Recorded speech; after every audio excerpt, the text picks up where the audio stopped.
Kematian ini, Tuhan kata apa? Ini satu benda benar. Ini satu benda betul. Zalika ma kunta minhu tahid. Sedangkan kematian itu adalah satu benda yang kamu, Tuhan kata, kalau boleh nak lari. Tuhan kata. Pasal apa Tuhan kata? Pasal Tuhan buat kita. Tuhan tahu kita ni macam mana. Muhajir boleh tak mau mati, tuan-tuan. Doa ni duk minta, ya Allah panjangkanlah umur aku. Tak larat dah, berjalan pun beratus dinding, beratus bangku meja, beratus anak cucu. Duk minta, ya Allah panjangkanlah umur aku. Tak mau mati. Ya Allah, akbar. Mai orang abang ni suplemen ni bagus ni. Yang ni Dr. Mahathir makan. Dr. Mahathir makan berapa? Bayang. Pasal apa tuan-tuan? Pasal satu nak sihat, yang kedua muaci boleh tak mau mati.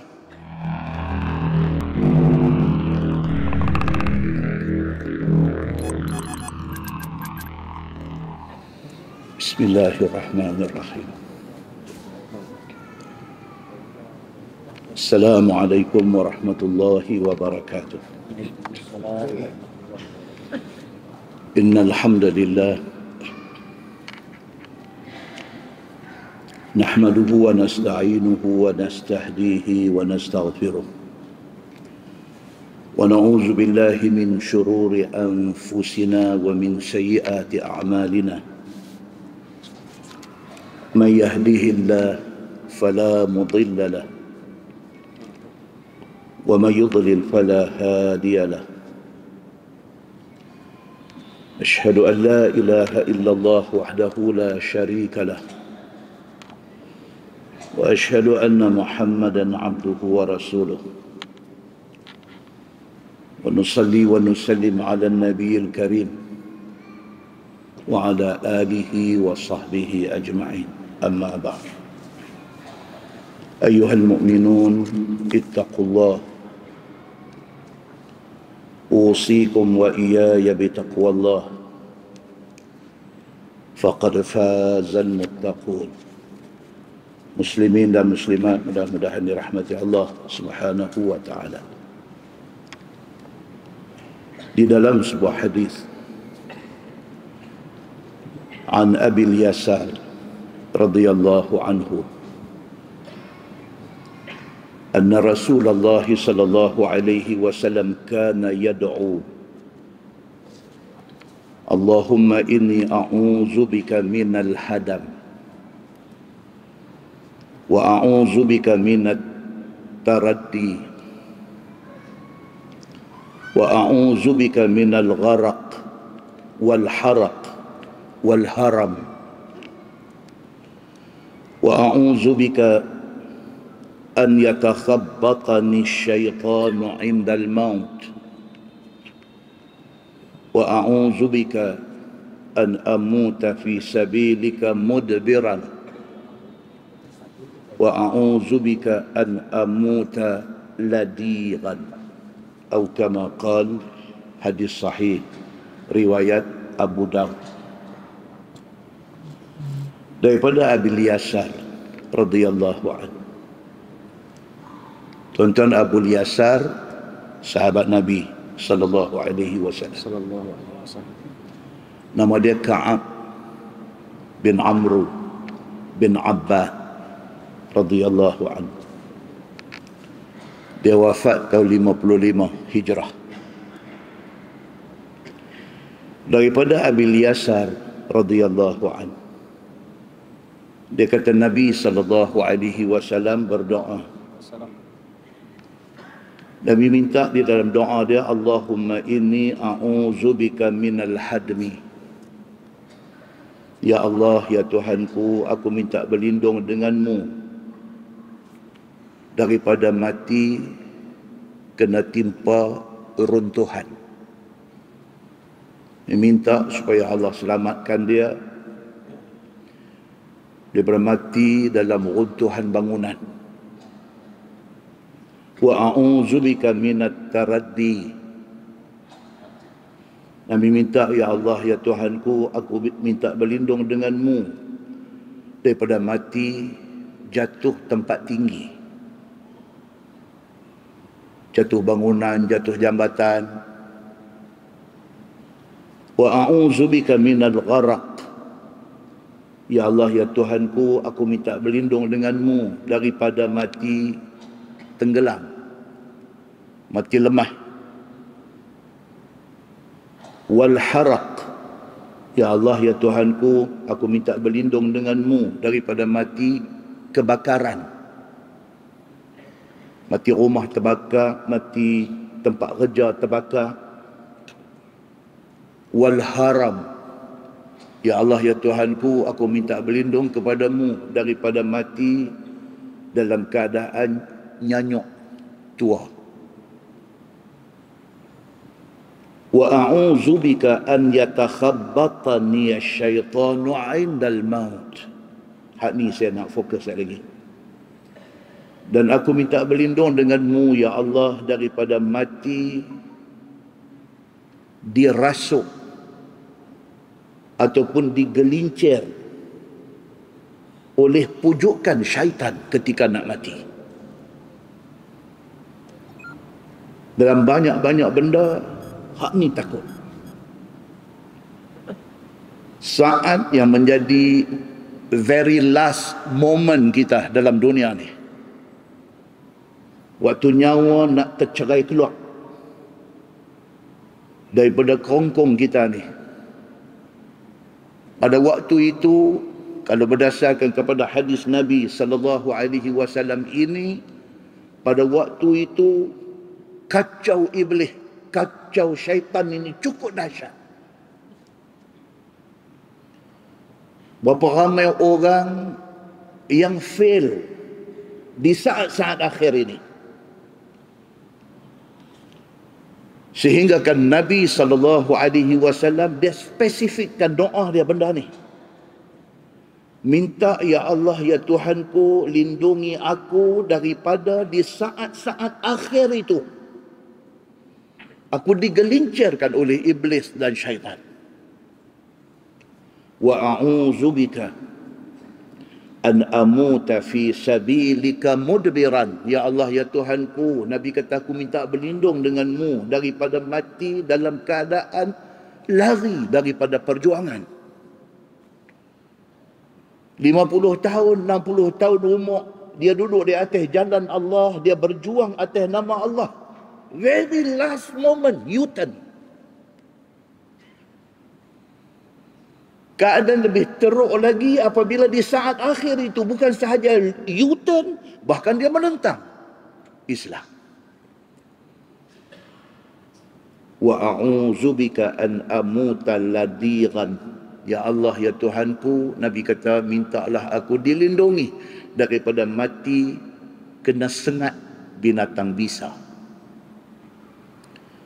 Muslimin dan muslimat yang dirahmati Allah sekalian. Daripada hadis itu dapat kita melihat satu sudut betapa lemahnya manusia ini. Betapa kalahnya kita ini. Betapa tak terdayanya kita ini untuk nak kontrol benda-benda ni, melainkan dengan mendapat izin Allah Subhanahu wa taala. Dalam surah Al-A'raf ayat 12, Allah Subhanahu wa taala berfirman, A'udzubillahi minasyaitonir rajim. Qala ma mana'aka alla tasjuda idh amartuka. Qala ana khairun minhu khalaqtani min nar wa khalaqtahu min tin. Allah Subhanahu wa taala tanya iblis, tanya syaitan ni, awak yang jahat sangat. Allah jadikan iblis, Allah jadikan syaitan, yang pada zaman awal kejadian mereka ni dulu, mereka dapat kemuliaan di sisi Allah Subhanahu wa taala. Mereka ni dipanggil Azazil. Mereka dapat kemuliaan di sisi Allah Subhanahu wa taala. Tiba-tiba kerana takabur, kerana sombong, terpelanting iblis syaitan daripada rahmat dan kasih sayang Allah Subhanahu wa taala. Bermula daripada saat itu dia jadi jahat. Sehingga kan dalam ayat 12 surah Al-A'raf Tuhan sebut, Tuhan kata qala ma mana'aka alla tasjuda idza amartuk. Tuhan kata, wahai iblis, wahai syaitan, apa yang menghalang kamu daripada sujud, daripada respect Adam alaihi salam? Tuhan sebut balik. Kan kita baca dalam Quran, Tuhan kata usjudu li Adam fasajadu illa iblis. Bila Allah jadikan Adam, Allah kata kepada dua Adam ni, Allah kata usjudu li Adam, sujud kepada Adam. Maksudnya apa? Bagi respect kepada Adam. Ini perintah Allah. Whoever you are, hang siapa pun, hang hebat mana pun, Allah suruh hang hormat, hang kena hormat. Bila Allah jadikan Adam, Allah suruh malaikat, Allah suruh iblis, syaitan ni semua suruh sujud. Sujud dalam maksud kata respect. Bukan sujud letak di atas tanah. Sujud dalam arti kata respect kepada Adam yang Allah jadikan dan Allah suruh tunjukkan respect ini. Makhluk lain, segala malaikat, segala semua sujud mengikut perintah Allah. Tiba-tiba iblis, tiba-tiba syaitan tidak sujud, bahkan dalam keadaan bercekak pinggang. Itu sebab dalam Riyadhus Salihin dia ada buat main satu hadis Nabi sallallahu alaihi wasallam larang kita daripada cekak pinggang. Pasal apa? Pada hari Allah suruh sujud hormat kepada Adam, iblis tidak sujud, tidak hormat, dia duduk cekak pinggang. Maka perbuatan cekak pinggang itu menggambarkan ego dan sombong. Benda tu tak boleh buat. Allah tanya balik kepada iblis, kepada syaitan ini, apa yang menyebabkan kamu tak mau respect kepada Adam, sedangkan itu aku suruh, aku perintah?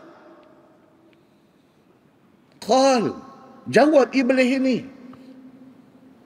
ana khairun minhu, aku tak boleh respect dia sebab aku lebih baik daripada dia. Sombong. Aku tak boleh bagi respect dekat Adam. Pasal apa? Pasal aku rasa aku lebih mulia daripada dia. Khalaqtani min nar wa khalaqtahu min tin. Ya Allah, engkau jadikan aku daripada api, engkau jadikan Adam daripada tanah. Macam mana aku nak pergi sembah dia, sedangkan asal kejadian dia lebih hina daripada aku? Sombong. Tuan-tuan, minta Allah Subhanahu wa taala buang sifat sombong daripada diri kita. Tak mau sombong, tuan-tuan. Tak mau sombong. Kerana apa? Kerana sombong itu menyebabkan iblis dihalau keluar daripada syurga Allah Subhanahu wa taala. Ayat 13 surah Al-A'raf, Allah kata qala fahbit minha fama yakunu laka an tatakabbara fiha fakhruj innaka minas saghirin. Lanjutan daripada ayat tadi, Allah kata apa? Fahbit minha, wahai iblis, wahai syaitan, angpi berambuih keluar daripada syurga ini. Allah sudah marah. Allah sudah murka kepada iblis yang pada mulanya Allah sayang dia. Kerana engkar dia, kerana sombong dia, kerana bantah dia kepada Allah, Allah sudah murka pada dia. Allah kata fahbit minha, pi berambuih hang keluar daripada syurga ini. Itu Allah cukup marah. Fama yakunu laka an tatakabbara fiha. Tuhan kata tak layak untuk hang sombong di dalam syurga aku ni. Ini syurga aku punya. Tuhan kata, hang siapa hang nak tunjuk sombong di dalam syurga aku? Hang tak layak untuk tunjuk sombong di tempat aku ni. Fakhruj innaka minas saghirin. Tuhan ulang lagi sekali. Tuhan kata fakhruj, pi keluar daripada syurga ini. Bermula daripada hari ini, hang jadi orang yang hina dina. Tuan-tuan, Allah cukup tak mau makhluk dia sombong. Allah tak mau. Marahnya Allah kepada orang sombong ni, kepada iblis yang sombong ini, kepada syaitan yang sombong ini, sehinggakan Allah perambat dia, Allah halau dia, Allah usir dia, Allah suruh dia keluar. Lala tu juga pergi keluar. Dan bermula daripada hari ini, hang jadi orang yang hina pada sisi aku, kata Allah Subhanahu wa taala. Ayat 14 surah Al-A'raf. Tuhan kata, qala anzirni ila yaumi yub'atsun. Oh, yang kata Iblis ni. Dah lepas dia buat sombong dengan Allah, dah lepas Allah murka dia, dah lepas Allah halau dia keluar, Allah ulang lagi sekali hampir keluar lah ni daripada syurga ini. Dia kata dekat Tuhan, qala anzirni ila yaumi yub'atsun. Dia kata, ya Allah, satu aku nak minta. Aku nak aku dan keturunan aku, iblis, syaitan, semua-semua ni tak mati sehinggalah hari kiamat. Dia minta dekat Tuhan, dia minta, ya Allah, jadikan kami ni makhluk yang panjang umur. Ya Allah, jadikanlah kami ni makhluk yang tak mati sehinggalah mai hari kiamat. Dia minta pasal apa? Pasal dendam. Pasal dendam dia. Kepada siapa? Bukan kepada Allah. Dia dendam kepada Adam dan anak cucu Adam, yang kerana punca Adam dia terkeluar daripada syurga Allah Subhanahu wa ta'ala. Dia berdendam. Maka dendam itu satu perangai yang Allah tak suka. Ayat 15 surah Al-A'raf, Allah kata, qala innaka minal munzarin. Tuhan respon kepada permintaan Iblis. Tuhan kata, wahai Iblis, okey, permohonan hang lulus. Hang jadi orang yang panjang umur. Hang jadi orang yang diberi tangguh sehingga kiamat. Iblis yang cekak pinggang di depan Allah, tak mau taat perintah Allah sujud kepada Adam tu, hari ni ada lagi. Tak mati lagi dia ni. Belum kira anak cucu dia yang doa ada ramai ni. Dia tu pun tak mati lagi. Qala fabima aghwaytani la aq'udanna lahum siratal mustaqim. Depan Allah dia luahkan benci, meluat marah dia kepada anak cucu Adam ni. Yang kata Iblis ni, depan-depan Allah dia kata, fabima aghwaytani. Dia kata, ya Allah, ya Tuhanku, oleh kerana engkau sudah sesatkan aku pada hari ini. Dia kata kat Tuhan, ya Allah, oleh kerana hari ini aku tak lupa ni tarikh ni. Tarikh aku dicop atas dahi sebagai makhluk yang sesat. Bermula daripada hari ini aku dianggap sebagai orang yang sesat, makhluk yang sesat. La aq'udanna lahum siratal mustaqim. Dia kata, ya Allah, aku sungguh-sungguh aku berjanji di depan engkau, aku akan make sure anak cucu Adam ini, aku akan sesatkan mereka daripada jalan yang lurus. Tuan-tuan, ayat ni kalau kita baca dan kita faham makna dia, tuan-tuan boleh bayangkan betapa dendamnya iblis, syaitan ini meluap-luap.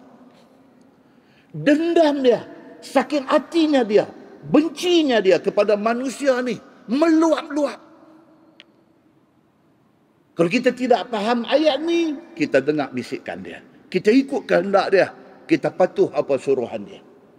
Tapi kalau kita faham ayat ni, kita kenal iblis, kita kenal syaitan. Hak mana yang Tuhan suruh buat, dia akan larang kita buat. Hak mana yang Tuhan tak suruh buat, Tuhan larang kita buat, hak tu dia akan dekorate bagi nampak cantik, suruh kita buat. Muslimin dan muslimat ini rahmati Allah sekalian. Ayat 17 surah Al-A'raf. Allah berfirman, la'atiyannahum min baini aydihim wa min khalfihim wa an aymanihim wa an syama'ilihim wala tajidu aktsarahum syakirin. Depan Allah dia jawab tunai-tunai depan Allah. Dia kata, ya Allah, aku nak bagi tahu, aku akan mendatangi anak cucu Adam ini daripada depan, daripada belakang, daripada kanan, daripada kiri. Aku akan mai dekat mereka ni. Wala tajidu aktsarahum syakirin. Sehingga kan engkau, ya Allah, engkau akan lihat anak cucu Adam ni sikit saja yang akan jadi hamba yang bersyukur. Dia janji depan Allah. Dia kata, anak cucu Adam ni aku tak akan lepas depan ni. Aku akan main dekat mereka daripada depan, daripada belakang, daripada kiri, daripada kanan. Aku akan hasut mereka. Aku akan rosakkan mereka. Aku akan jadikan mereka ni semua tidak taat kepada perintah engkau, ya Allah. Tengoklah, dia kata, sikit saja yang akan taat kepada Allah. Dia kata di depan Allah, tuan-tuan. Muslimin dan muslimat yang dirahmati Allah sekalian. Ayat 18 surah Al-A'raf. Allah berfirman, qala ukhruj minha madh'uman madhura. Laman tabi'aka minhum la'amla'anna jahannama minkum ajma'in. Allah kata kepada iblis syaitan ini, Tuhan kata, ukhruj minha, keluarlah daripada syurga. Tuhan kata, now you get out. Keluar daripada syurga Allah ni. Mad'uman madhura, keluar dalam keadaan hina, dina dan terusir, dihambat, jauh daripada rahmat aku.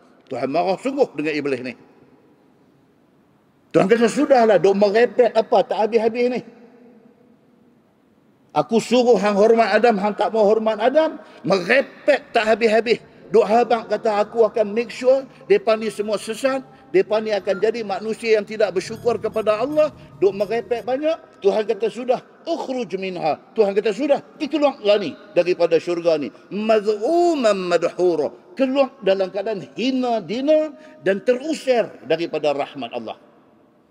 Laman tabi'aka minhum, Tuhan kata, kalau sekiranya ada anak cucu Adam yang ikut hang, la'amla'anna jahannama minkum ajma'in. Tuhan kata, semua orang yang ikut hang, semua aku akan bubuh dalam neraka sama dengan hang.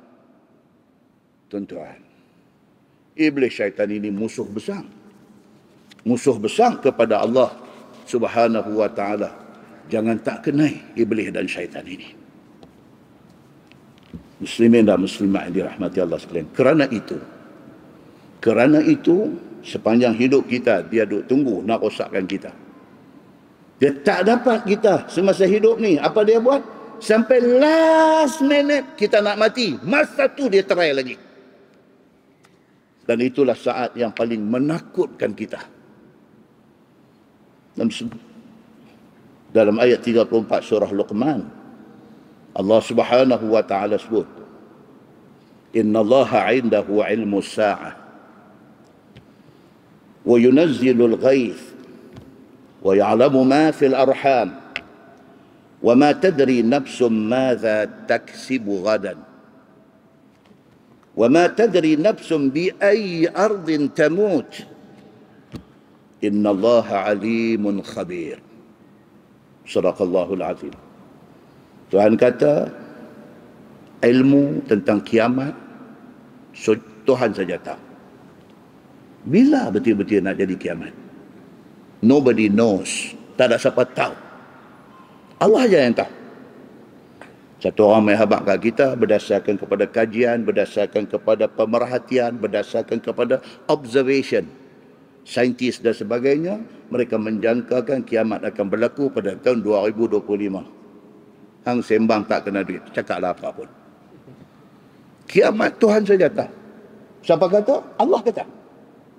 Nobody knows. Tak ada siapa tahu bila nak kiamat. Pasal apa? Pasal Tuhan kata, Inna Allaha 'indahu 'ilmu as-sa'ah. Allah saja yang tahu tentang bila nak kiamat. Wa yunazzilul ghaith. Allah yang turunkan hujan. Benda simple kan? Simple. Hujan turun. Hujan ni siapa punya kuasa? Allah punya kuasa. Kalau Allah kata tidak ada hujan, tidak ada hujan. Yes, manusia boleh ikhtiar. Boleh buat pembenihan awan. Boleh buat nak buat apa. Itu ikhtiar. Masya Allah, tak salah buat. Tapi nak turun tak turun, itu Allah pegang. Bukan semua orang buat pembenihan awan, hujan boleh turun. Tak ada. Bila Allah kata dia nak bagi hujan, hujan. Tuhan bagi tahu, kata itu kuasa dia, mutlak dia pegang. Wa ya'lamu ma fil arham. Segala benda yang ada dan yang terjadi di dalam rahim ibu, Tuhan saja yang tahu. Kita boleh pergi buat scan, kita boleh buat apa saja boleh buat, tapi rahsia di dalam rahim ibu, Allah yang tahu secara spesifik.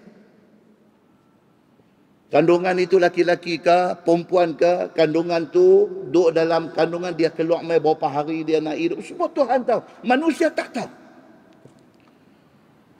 Manusia boleh ikhtiar tetapi tidak semestinya result yang manusia dapat itu betul.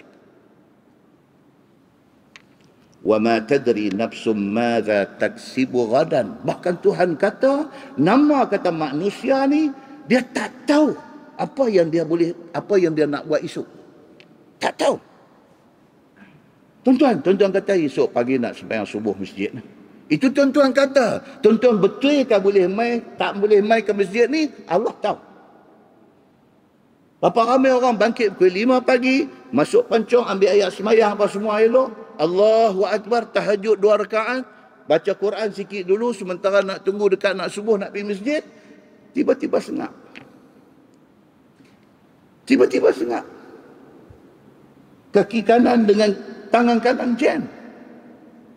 Tiba-tiba jadi. Duk sihat elok-elok. Tak ada masalah apa.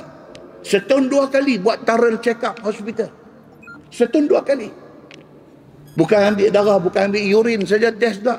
Pergi buat complete thorough check up. Buat daripada ujung rambut, ujung kaki. Setiap satu benda yang ada dalam badan dia semua ada report. Doktor kata tak ada apa-apa. You are healthy. Congratulations. You are healthy. How old are you now? Doktor tak tanya dia how old are you now. Doktor kata how young are you now? Tengok kesihat dia tu. Orang kata still kicking. Orang putih kata still kicking. Kira duk rancak lagi lah still kicking ni. Doktor nak tanya how old are you? Tak keluar di mulut. Doktor kata how young are you now? Dia kata I'm 73. Oh, doktor kata 73 macam ni. Tengok you punya result semua cemerlang, bagus. Pagi esok tuan-tuan, masuk bilik ayam, gosok-gosok gigi, berus gigi telajak. Gosok gigi, berus gigi telajak. Nak ludah Colgate, nak ludah tak boleh. Nak ludah tak boleh, dia duduk turun meleleh kat tepi ni. Angkat muka, tengok cermin muka, tengok muka sebelah dah kolaps. Sebelah dah kolaps. Mata sebelah, hidung, mulut sebelah, kolaps. Nak tutup mata sebelah tak jalan dah. Sebelah yang duduk jalan. Sebelah dah ketegak dah. Dah bantah, tak mau ikut dah. Baru kemarin pergi ambil result, thorough check up. Semua cemerlang. Ni apa cerita ni? Allah Subhanahu wa taala kata, "Wa ma tadri nafsum madza taksibu ghadan." Apa nak jadi esok pun hang tak tahu. Tuhan kata. Tuhan saja yang tahu. Esok nak sihat ke, esok nak sakit ke, esok nak hidup ke, esok nak mati ke, Tuhan saja yang tahu. Kita tak tahu. Allah nak habang dekat kita kata, lemah kita ni. Wa ma tadri nafsum bi ayyi ardin tamut. Tuhan kata bahkan hampa bukan saja tak tahu esok apa nak buat apa. Hampa nak mati bila pun tak tahu, nak mati di mana pun tak tahu. Nak mati esok ke? Nak mati minggu depan ke? Nak mati lagi sebulan ke? Nak mati lagi 5 tahun ke? Tak tahu. Bahkan nak mati tang mana pun tak tahu. Oh, kata saya, mana petang apilah saya apa cerita pun dah pesan dah kat mereka. Apa pun tanam di kepala bacah. Dah tuan-tuan. Dah. Doa elok-elok. Anak nak graduate di Brisbane, Australia. Anak kata, ayah mai lah, kata. Ayah mai lah, saya duit scholarship, saya simpan ni ada ni. Abang tiket mak dengan ayah mai lepas, insyaAllah. Saya cuti, masa cuti semester, saya tak balik. Saya kerja restoran, kerja basuh pinggan. Saya buat saving, simpan duit. Memang niat saya, ayah. Saya nak ayah dengan mak mai tengok saya punya graduation day di Brisbane, Australia. Bapa ni tak pernah pergi. Australia ni tak pernah teringat nak pergi pun. Tapi anak ni kata, mai lah ayah. Mai. Dia pun fikir-fikir balik. Dia pun sihat. Dia tanya bini macam mana. Bini kita, jomlah. Anak bongsu kita, jomlah. Pergi. Mati di Brisbane, tuan-tuan. Mati di Brisbane. Jangan kata Brisbane. Aceh pun kita tak pernah pergi. Medan pun kita tak pernah pergi. Apatah lagi Brisbane. Tapi sudah tertulis di sisi Allah. Hang akan mati di Brisbane. Pergi mati sana. Allah Subhanahu wa taala sudah sebut benda ni dalam Quran. Innallaha alimun khabir. Tuhan kata Allah Tuhan yang maha mengetahui semua benda. Hampa tak tahu.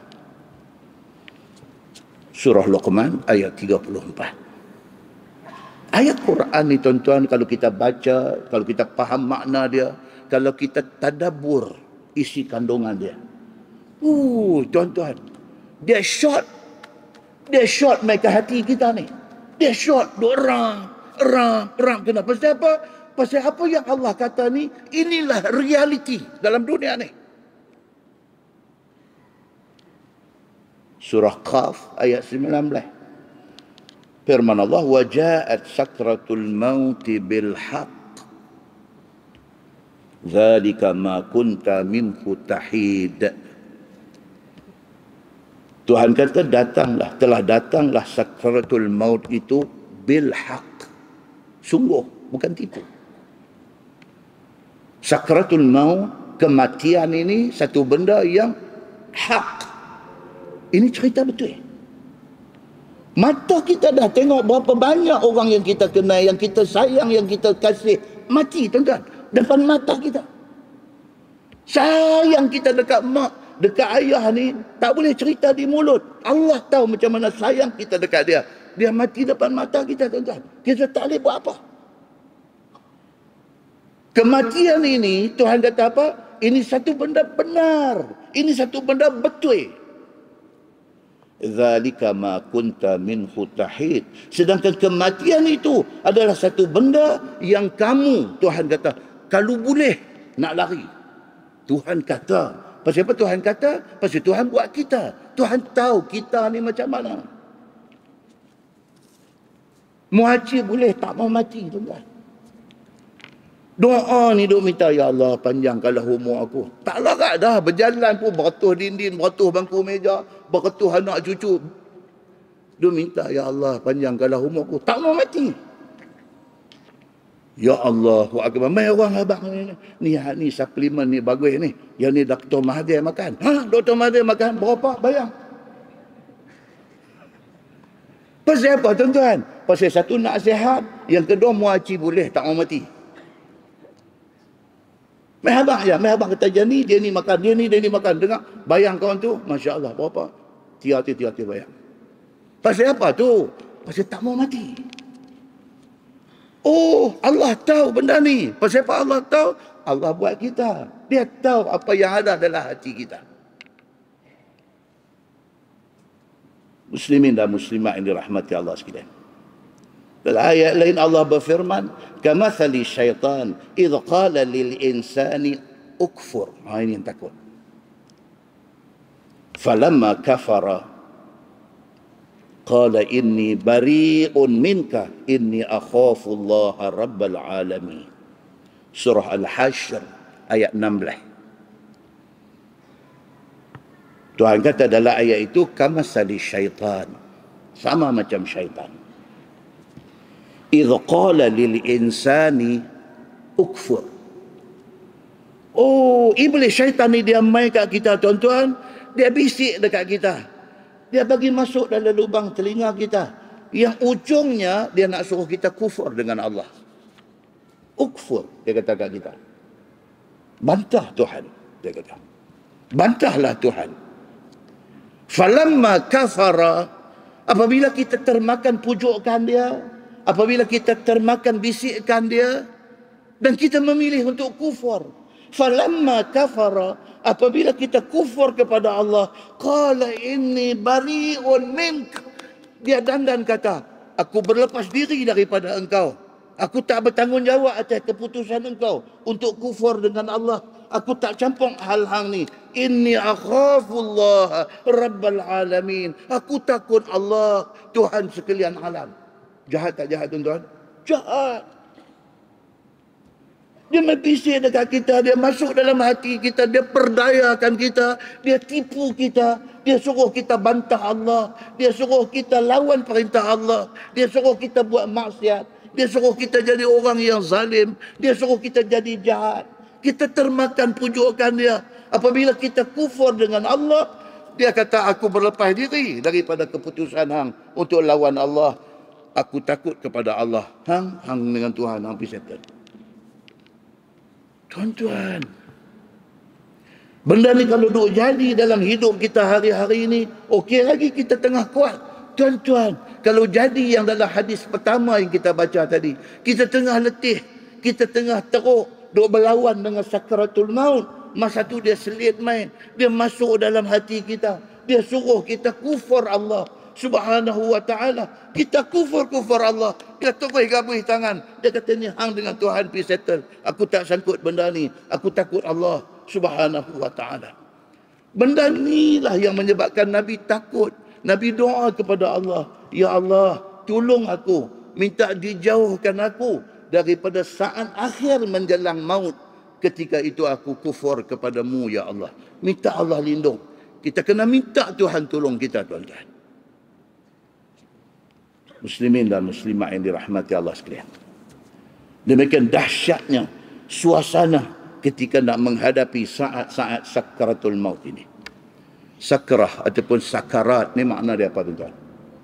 Orang kata sakaratul maut, sakaratul maut, sakrah. Maksud dia apa? Maksud dia mabuk. Mabuk. Kan Nabi kata kullu muskirin haram. Setiap benda yang memabukkan itu haram. Sakrah itu mabuk. Sakarat maksud dia mabuk. Orang yang nak mati ni diumpamakan seperti orang yang dalam keadaan mabuk. Dia tak ketahuan siang malam, dia tak kenal anak cucu dia. Dia dalam keadaan terpinga-pinga, dia dalam keadaan tak tahu apa cerita. Masa tu iblis syaitan masuk main nak memperdayakan dia. Wal'iyyazu billahi min zalik. Allah Subhanahu wa taala sebut di dalam Al-Quran, firman Allah, kalla idza balagatit taraqi wa qila man raq. Di situ bacaan dia ada saktah, dia panggil saktah. Saktah ni kena pause, sak. Wa qila man, dua gerakan jari, raq. Wa zanna annahu al-firaq.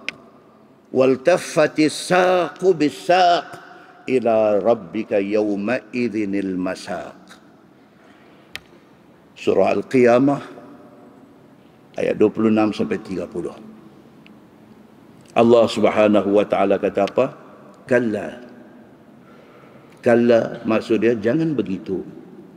Apa ni tiba-tiba Tuhan kata kalla, jangan begitu? Dia tengok balik ayat sebelum tu. Ayat sebelum tu Tuhan duk pesan dekat manusia ni. Dunia dengan akhirat ni, dunia ni kita nak kena ambil, tetapi untuk kebaikan akhirat. Never ever jadikan dunia ini matlamat kita. Never ever. Dunia tak boleh tinggal, kena ambil. Tetapi dunia yang kita ambil ni untuk kebaikan akhirat. Siapa yang terbalik, dia pergi jadikan dunia itu matlamat hidup dia. Akhirat itu disecondarikan, dinombor duakan. Tuhan kata, kalla. Tuhan kata, jangan macam tu. Hang silap tu. Apabila akhirat itu dinombor duakan, dunia diletak nombor satu, kalla. Tuhan kata, no, jangan macam tu. Tuhan kata. Ingat Tuhan kata, idza balagatit taraqi. Apabila nyawa sudah sampai di gar-garah ni, dah sampai di rengkung, nyawa nak keluar daripada badan kita ni, dia nak goodbye, dia nak keluar, nak tinggalkan jasad kita. Bila dia sampai di taraqi, di gar-garah ini, ketika itu kita menapah dah bunyi, anak cucu duduk tepi, ayah, la ilaha illallah, nak sebut tu duduk, itu nyawa dia gara-gara. Tuhan katakanlah, jangan begitu. Idza balagatit taraqi, apabila nyawa sudah di gara-gara, wa qila man raq. Di ketika itu ni hadu ada kat tepi-tepi kita ni, bini kita, anak kita. Kalau kita nak jalan dulu, mak ada lagi. Mak kita, anak-anak kita, cucu kita. Ni hadu ada kat tepi kaki kita ni. Qila, Berkata mereka ni semua, bini kita bila tengok kita doa itu, anak kita yang sayang kat kita sangat-sangat ni, bila tengok kita doa tu, berkata mereka itu, man raq, siapa boleh tolong ni? Siapa boleh tolong suami aku? Siapa boleh tolong ayah aku? Siapa boleh tolong? Siapa boleh tolong? Pada ketika itu, semua orang helpless. Helpless. Tuhan kata, tak boleh nak cari siapa boleh tolong. Kalau duduk di katil hospital, pergi pegang tangan doktor ni, doktor tolong, doktor ni ayah saya sayang dia. Doktor pun dengar dia pun dia lemah. Tak boleh tolong. Doktor kata, ayah saya dulu pun, saya tak boleh tolong. Allah cerita dalam Quran, anak cucu ada kat tepi ni. Wa qila man raq. Berkata mereka ni, siapa boleh tolong ni? Siapa boleh sembuhkan? Siapa boleh bagi nyawa dekat ayah saya ni? Wa zanna annahu al-firaq. Tuhan tersedangkan orang yang nak mati itu. Tuhan kata, kawan nak mati itu, hak nyawa duduk di gargarah itu. Wa zanna, dia sudah yakin. Zan, dalam bahasa orang putih dia kata probably. 85%. 85%. Dia sudah yakin annahul firaq, bahawa inilah saat akhir dia. Dia akan berpisah dengan semua-semua. Kawan nak mati tu tahu dah. Pasal apa? Allah dah bagi dia nampak dah malaikat yang nak cabut nyawa ni. Duk langkah mai pakai baju kala apa? Lah hadis kata kalau malaikat mai pakai baju putih, itu petanda baik. Kalau malaikat mai nak cabut nyawa mai pakai serba hitam, itu bad news untuk dia. Allah dah angkat hijab. Orang yang nak mati ni dah angkat hijab. Mata dia dah nampak dah malaikat mai dekat dia. Dia dah nampak. Anak cucu, bini, hadu ada keliling ni tak nampak. Wa zanna annahu al-firaq. Kerana dia dah nampak lah, maka dia yakin ini dah last day dia. Ini last moment dia. Dia nak habis dah. Wal taffati saqu bisaq.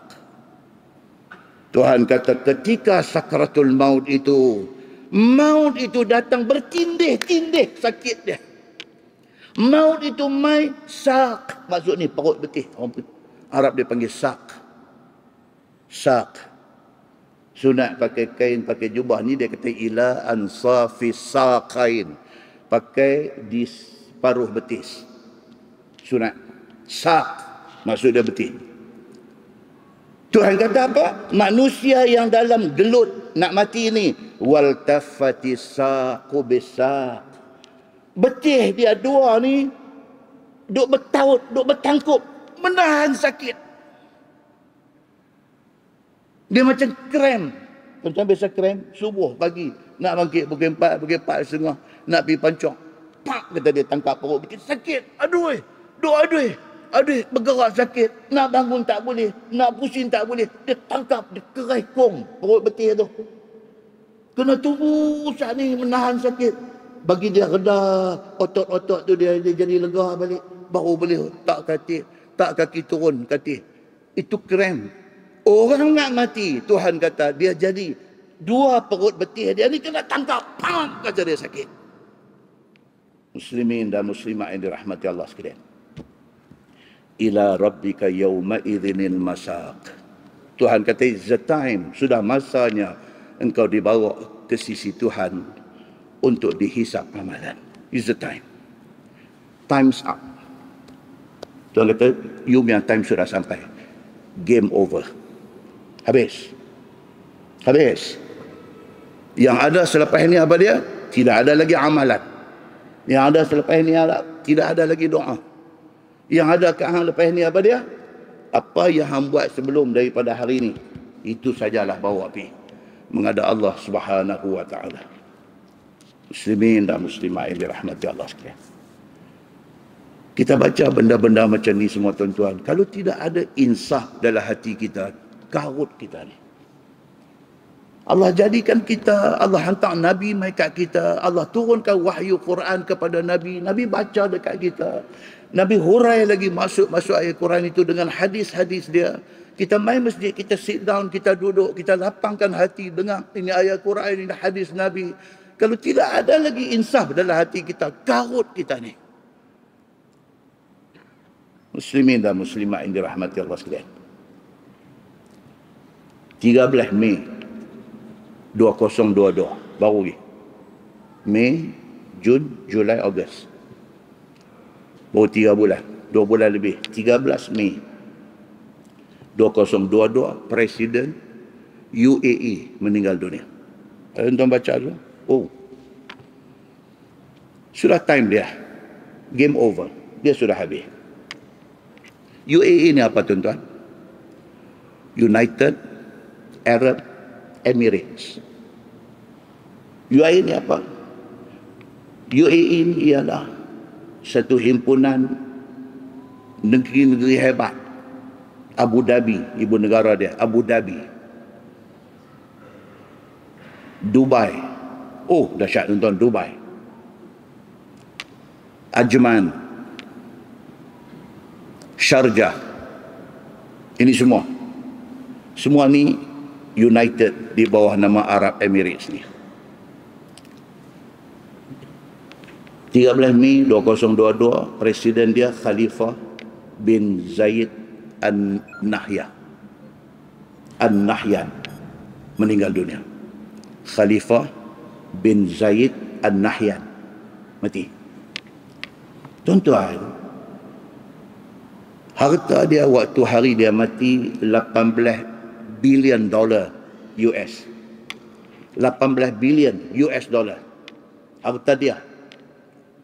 Kaya dengan hasil minyak. Keluarga dia punya kekayaan. Adik dia apa semua campur-campur. 150 bilion USD. Kekayaan dia, Pak. UAE menyimpan rizab minyak dan gas asli ke-6 terbesar dunia. Kaya, tuan-tuan. Presiden dia kaya, keluarga presiden kaya. Belum cerita Saudi punya kaya lagi. UAE punya kekayaan. Macam tu punya kaya. Apa jadi dekat dia, tuan-tuan? Mati. Orang cerita kat kita kekayaan dia. Kita dengar, kayanya. Kita dulu nak simpan 100,000 tak dapat-dapat. Kita ni nak simpan 100,000. Nak bagi ada dalam akaun tu nampak 100,000. Dia tak dapat-dapat. Dia ada kekayaan dia sampai 18 bilion USD. Punya banyak duit dia. Tuhan ada dalam bentuk cash. Dalam bentuk kekayaan yang ada dalam ni. Dengan gas, dengan minyak, dengan Allahu Akbar punya kaya. Pun mati. Mahabangnya tak ada apa kita ni. Kita ni tak ada apa. Tuhan ni kalau tak kerana takwa, iman dan takwa dalam hati kita, Tuhan tak pandang kita pun. Muslimin dan muslimat yang dirahmati Allah sekalian. Demikian dahsyat yang dikatakan cerita kematian ini. Dalam sebuah hadis riwayat daripada Anas bin Malik radhiyallahu anhu. Kata dia, qala Rasulullah sallallahu alaihi wasallam, "Idza arada Allah bi 'abdin khairan ista'malahu." Faqila, "Kaifa yasta'miluhu ya Rasulullah?"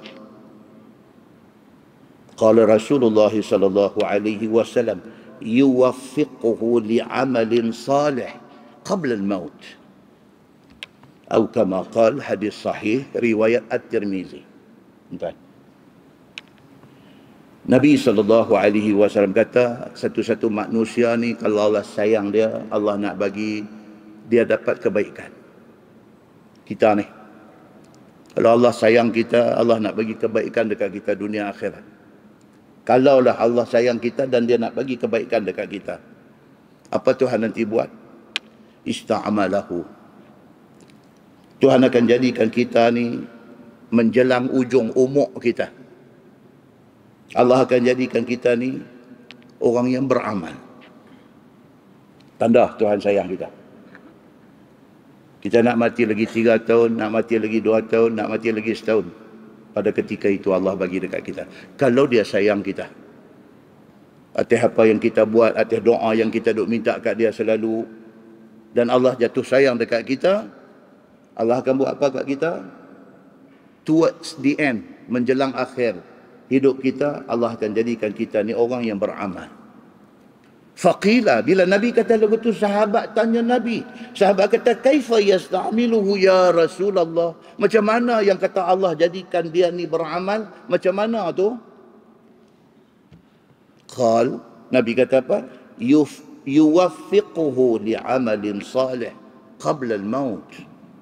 Allah akan bagi taufik kepada dia, dan dia ada kekuatan untuk buat baik. Kita duduk. Aqulu qawli hadha wa astaghfirullahal azim li wa lakum. Kan? Wabillahi taufiq wal hidayah. Hidayah ni maksud apa? Tuhan buka kita, bagi kita mau dekat Islam. Itu hidayah Allah. Itu tajuk akan datang bulan depan. Kalau panjang umur ada kuliah, kita akan cerita pasal hidayah. Wa taufiq. Taufik ni maksud dia apa? Sudah ada hidayah, kena ada taufik, baru kita boleh buat. Kalau tidak, kita jadi tak ada tenaga nak buat.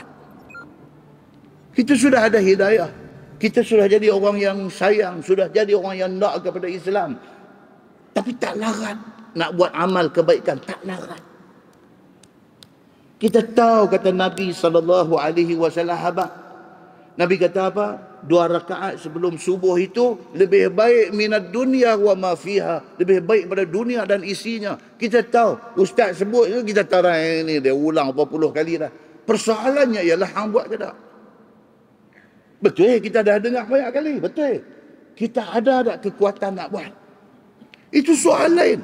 Soal kita tahu, itu soal lain. Tapi soal mampu ke tak untuk nak buat, itu satu soal yang penting. Muslimin dan muslimah yang dirahmati Allah sekalian.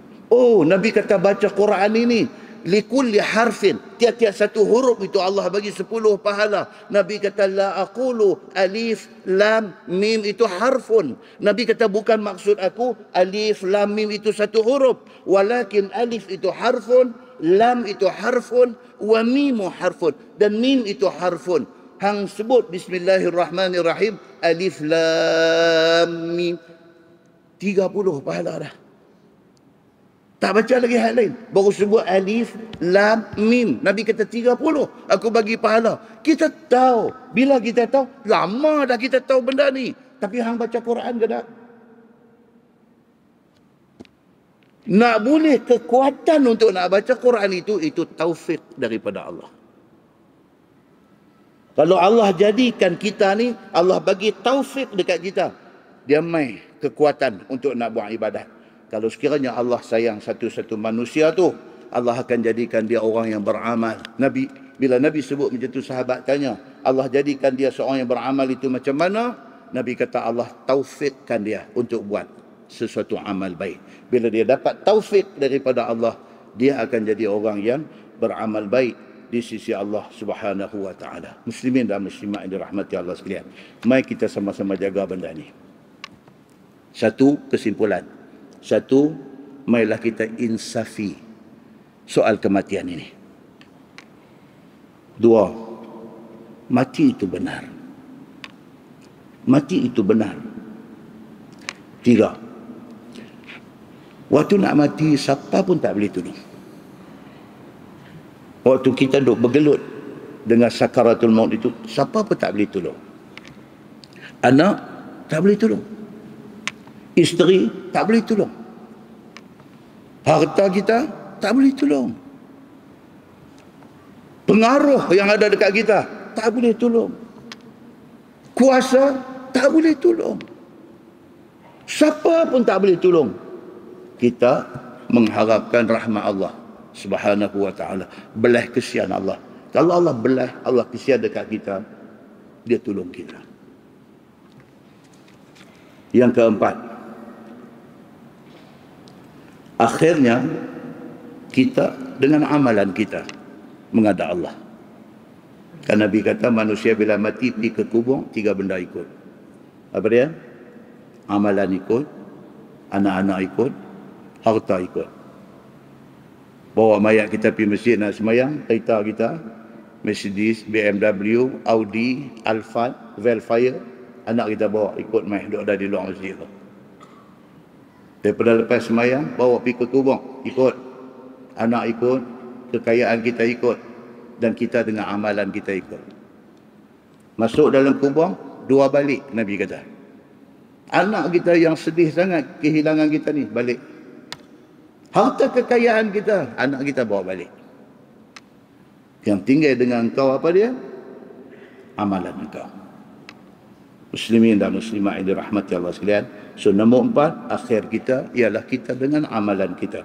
Kalau sekiranya kita ada amalan dan amalan itu ikhlas, mudah-mudahan selamat kita. Dan yang kelima, kita hanya mengharapkan rahmah. Apa dia rahmah? Belas kesian Allah Subhanahu wa ta'ala kepada kita. Allahu Akbar. Mudah-mudahan mukadimah itu memberi manfaat kepada kita insya-Allah. Kita menggunakan Bahrul Mazi jilid 22. Bahrul Mazi jilid 21. Tuan-tuan, muka surat 142. 142. Bawah sekali. Dia kata masalah Nabi Muhammad sallallahu alaihi wasallam pecah muka dan juga patah gigi gerahamnya ketika perang Uhud. Tuan, Nabi sallallahu alaihi wasallam terpaksa masuk perang dan dalam perang terpaksa menanggung sakit kecederaan. Gigi pecah, tuan-tuan. Nabi dalam perang Uhud gigi pecah. Tuan-tuan, siapa pernah sakit gigi tahu macam mana sakitnya sakit gigi. Ayam berketung dia turun ligan, tuan-tuan. Duk rumah kampung, ayam berketung. Ayam berketung tu dia marah. Dia kata, dia main bebai, tuan-tuan. Dia kata, siapa tu pergi halau ayam ni? Ingat, dia kata. Allah, anak bini dia kata, ayah, memang ayam lagu tu, nak buat macam mana? Dia kata, tak ada siapa kalau pergi halau, aku tak boleh dengar dia duk main berketung ni. Punca sakit gigi. Dia dibebai. Tak ada siapa, dia turun. Dia ligan ayam ni, sakit gigi ni. Tuan-tuan, yang kata sakit gigi ni, Nabi SAW dalam perang Uhud, pecah gigi geraham. Kata Khazin di dalam tafsir dia, apakala dilihat oleh panglima perang Quraisy daripada atas kudanya, daripada jauh, akan orang muslimin meninggalkan tempat pertahanan mereka. Kita cerita dah bulan lepas macam mana perang Uhud. Nabi dah susun strategi, sekumpulan sahabat duduk di atas satu bukit. Bukit tu sampai hari ni kalau tuan-tuan pergi ziarah di Uhud, duduk ada lagi. Dia panggil Jabal Rummah. Ra, Mim, Alif, Ta marbutah. Rummah. Maksud dia apa? Daripada perkataan yarmi. Panah. Jabal Rummah, Jabal pasukan pemanah duduk di atas. Nabi kata duduk sini, apa jadi pun jangan tinggal bukit ni. Kita menang ke, kita kalah ke, hampa di sini. Sehingga aku kata turun. Itu arahan. Apa jadi? First round dalam perang Uhud, nampak macam Islam nak menang. Musuh lari. Musuh lari, tinggal segala harta yang mereka bawa, duk ada di tengah lembah. Di antara Jabal Rummah dengan Jabal Uhud tu. Duk tinggal di situ. Sebahagian hak duk ada di bawah, pakat pinduk berobok kutip. Terjadilah, tuan-tuan. Sahabat Nabi pun Allah uji dengan harta kekayaan. Siapalah kita hari ini? Hak atas bukit duk tengok, dia kata ni tak boleh jadi, saat lagi tinggal kuah agak kita, tinggal kuah. Turun. Hak mula kata jangan turun, Nabi kata jangan. Turun seorang, turun dua orang, turun lima orang. Jom ibadah. Jom. Turun meneru. Bila turun, musuh yang pada masa itu dipimpin oleh Khalid Al-Walid. Dia belum masuk Islam lagi. Dia tengok-tengok, petik jari cantik. Jom kita take over bukit ni. Kerana itu tempat paling strategik. Musuh naik, itu dia. Semua duk ada di bawah. Sahabat Nabi dan Nabi sendiri duk ada di bawah. Mereka start duk lepas panah. Tak boleh buat apa. Pakat kena. Bila keadaan jadi macam tu, ni hak kita baca ni.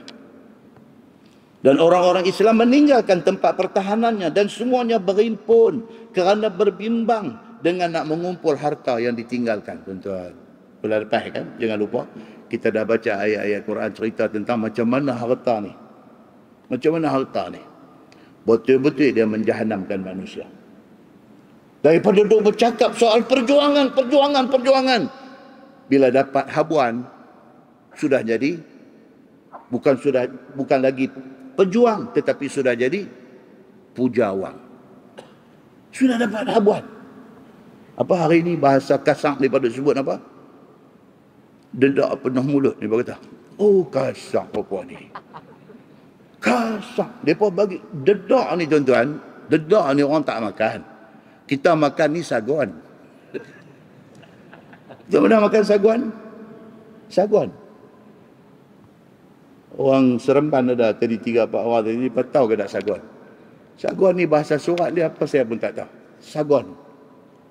Dulu sekolah rendah lu beli saguan, dia buat kelonsong macam jual kacang. Dia kena koyak belah bawah, belah tajam tu. Koyak, nganga gitu, langut, ketuk. Dia masuk dalam mulut. Dia masuk tu bukan dedak yang tu. Yang tu saguan. Bila saguan penuh mulut ni, tak boleh lah. Nak tegur pun tak boleh. Bila bercakap, dia keluar. Tapi orang hari ini lebih kasar lagi. Dia tak sebut saguan, dia sebut dedak. Dedak penuh mulut. Daripada dia bercakap soal perjuangan, kerana dedak masuk dalam mulut, tak boleh nak tegur, tak boleh nak cakap apa dah. Takut dia tembak keluar. Dedak. Dedak itu ialah gambaran kepada harta kekayaan. Ni cerita perang Uhud ni, dia nak habaq yang tu. Tak kena uji, tak apa, kita boleh kata ke orang. Tapi bila Allah test kita, bila Allah uji kita, rupa-rupanya kita pun kalah dengan harta ni. Muslimin dan muslimat yang dirahmati Allah sekalian. Sahabat Nabi di dalam perang Uhud, Nabi pesan dah, jangan tinggal bukit ni. Selagi mana aku tak kata turun, jangan turun. Mereka turun tuan-tuan. Tak tahan dengan ujian kebendaan. Dan di sebelah belakang tentera Nabi pun sudah kosong, tiada siapa lagi mempertahankan. Bila turun semua duk ada di bawah tu, pakai duk berebut ambil. Pasukan yang Nabi atok tadi suruh backup Nabi kat belakang pun tak ada dah, pakai tinggal, pakai main duk berebut, takut tak ada nak dapat habuan. Maka mereka itu pun terus menyerang sekali lagi dengan sekalian pahlawan berkuda dan pahlawan memanah mereka itu. Bila semua dah datang tu, musuh yang dipimpin oleh Khalid Al-Walid tadi sudah ambil alih bukit, sudah mai daripada arah belakang. Sahabat Nabi dan Nabi sendiri sudah terkepung di tengah-tengah. Dan masuk mengamuk mereka itu sehingga habis lari tentera Islam. Bila kena attack, tak ada pertahanan ni, habis tuan-tuan. Habis. Anak panah mai daripada keliling tempat. Tak boleh nak buat apa dah. Melainkan lari. Mati. Tengah duk lari. Cak. Anak panah mai kena atas belakang. Duk lari lagi. Cak. Mai kena 10 anak panah atas belakang. Pengajaran paling besar apa dia? Pengajaran paling besar. Jangan langgar perintah Allah dan perintah Nabi sallallahu alaihi wasallam. Dan ada seorang di dalam kafir Quraisy itu, nama dia Abdullah bin Qami'ah. Dalam ramai-ramai tentera Quraisy. Tuan-tuan, perang Uhud ni Quraisy ada berapa orang? 3,000 orang. Islam berapa orang? 1,300 lari. Daripada 1,300 ni kena hasut dengan Abdullah bin Ubay bin Salul. Withdraw, tarik diri. 700 saja yang pergi perang lawan dengan 3,000 musuh.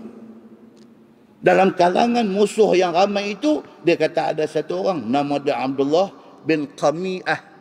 Nama dia.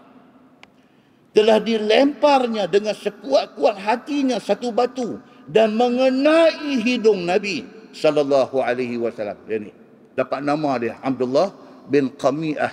Apa pasal dia dapat nama? Pasal dia yang pegang batu, dia punggai, pedepuk kata kena Nabi sallallahu alaihi wasallam, berdarah hidung. Dan patah gigi Nabi sallallahu alaihi wasallam dan luka muka Nabi sallallahu alaihi wasallam. Dia singgah, kata gigi patah, muka berdarah. Dan berselerak sahabat-sahabat Nabi pada ketika itu. Kemudian pergilah Nabi sallallahu alaihi wasallam pada satu bukit besar. Nabi naik ke atasnya. Maka itulah yang telah datang satu hadis yang dikeluarkan oleh Imam At-Tirmizi. Kata dia an Anas bin Malik anna Nabiy sallallahu alaihi wasallam kusirat raba'iyatuh yawma Uhud wa shujja wajhuhu shajjah fi jabhatihi hatta salad dam ala wajhihi. Telah diriwayatkan kepada satu sahabat Nabi sallallahu alaihi wasallam, nama dia Anas bin Malik radhiyallahu anhu, bahwasanya Nabi sallallahu alaihi wasallam telah patah giginya pada hari perang Uhud itu. Hadis recorded benda ni. Benda ni recorded. Direkodkan, direkam di dalam hadis. Nabi kena punggai batu, patah gigi geraham Nabi. Dan pecah luka muka Nabi sallallahu alaihi wasallam seperti mana luka pecah di dahinya. Kena sini. Kena kok belah tepi ni. Dari luka gigi patah. Sehinggalah mengalir darah di atas muka Nabi sallallahu alaihi wasallam dan naik ke atas batu besar. Manakah orang-orang kafir tampil? Manakala orang-orang kafir tampil memotong telinga-telinga dan merompong akan hidung dan memacam-macamkan ke atas orang Islam yang mati syahid itu. Nabi naik di atas batu. Ni pasal apa tuan-tuan? Psikologi. Kalau sekiranya kita dengar kata ketua kita mati, down. Negara mana pun dalam dunia ni, kalau kematian pemimpin utama, saham jatuh. Normal. Dia memang lagu tu dah. Sementara nak up balik tu, kok mana pun, dengar kata Perdana Menteri mati, dengar kata Presiden mati, dandan, saham kan jatuh. Pasal apa? Pasal negara sudah jadi uncertainties, sudah jadi tak ketahuanan, sudah tidak ada teraju yang membawa negara itu. Bila Nabi kena macam tu, dengan berdarah kening, dengan gigi patah dan sebagainya, Nabi terpaksa tunjuk dia kuat, dia bersemangat, dia belum kalah. Nabi pergi naik atas bukit, nak bagi sahabat-sahabat nampak kata Nabi ada lagi. Daripada atas bukit tu, atas batu tu, bila Nabi naik, Nabi overview, Nabi nampak ni. Nampak apa? Nampak orang duk lunyai sahabat-sahabat dia. Salah seorang yang mati itu siapa dia? Hamzah bin Abdul Muttalib. Siapa Hamzah tuan-tuan? Pak penakan Nabi sallallahu alaihi wasallam. Nabi naik tengok-tengok, Allahu Akbar, pak penakan dia. Dia duk belah dada, dia duk rabut keluar, duk makan dia, duk potong telinga dia, duk rompongkan hidung dia. Nabi bila naik tu, dia nak bagi semangat dekat kawan-kawan. Tiba-tiba itu yang Nabi nampak. Sampai dibuatkan oleh perempuan Quraisy akan subang di telinganya dan dibelah oleh seorang daripada Quraisy itu yang namanya Wahsy. Wahsy ini saya akan cerita dalam bab hidayah bulan depan insya-Allah. Wahyi yang kata Wahsy ini.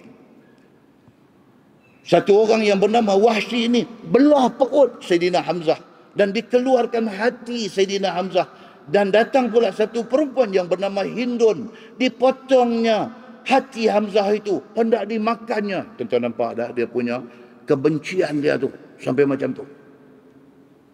Bunuh dah cukup dah. No, tak cukup lagi. Dia sadis, orang putih kata. Sadis. Dia tak tahu nak abang tuan-tuan. Sadis ni dia lebih pada kejam.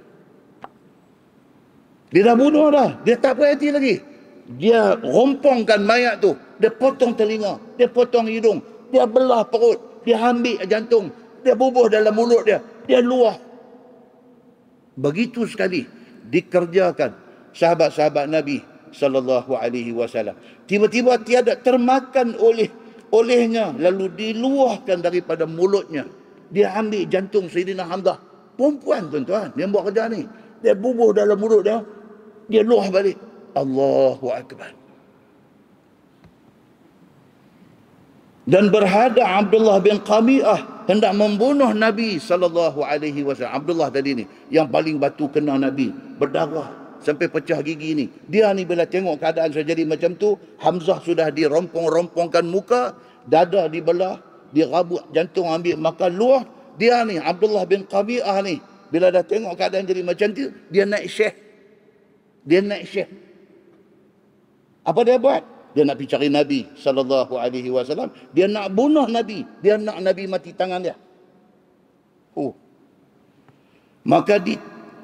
Maka ditingkaskan daripadanya oleh sahabat Nabi. Ditangkiskan oleh sahabat Nabi yang bernama Mus'ab bin Umair radhiyallahu anhu. Ni hak kita baca mukadimah bulan lepas. Siapa dia tuan-tuan?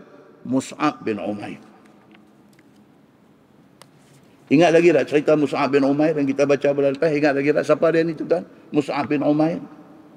Sahabat Nabi yang asal kaya saja. Sebut balik, bagi ingat balik. Walaupun tak ada periksa mengaji di masjid ni. Tapi jangan lupa, sayang. Mus'ab bin Umair. Sahabat Nabi asal, anak orang kaya. Anak bangsawan Makkah.